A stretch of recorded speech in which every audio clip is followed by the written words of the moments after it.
আসসালামু আলাইকুম রহমতুল্লাহ। আমরা 938 কের গাড়ির কাজে আসলাম। গাড়িটা 4-5 মিনিট চলার পরে গাড়িটা নিউট্রাল হয়ে যাচ্ছে। তো এখন আমরা চেক করব গাড়ির কি সমস্যা। ল্যাপটপটি কানেক্ট করে আমরা হচ্ছে যে এই ফরওয়ার্ড ড্রাইভ মোটরের সমস্যা পাচ্ছি। তো এখন আমরা ড্রাইভ মোটর চেক করে দেখব যে কি সমস্যা পাওয়া যায়।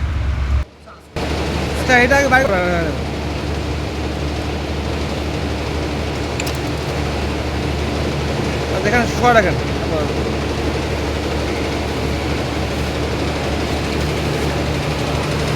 ওই রিং বেড়ে গেছে একটা না রিং এটা বেড়েছে আর কি এখন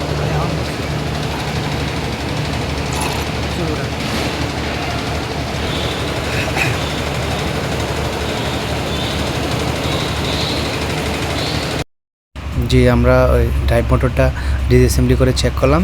চেক করে দেখি একটা পিস্টন ড্যামেজ হয়ে গেছে।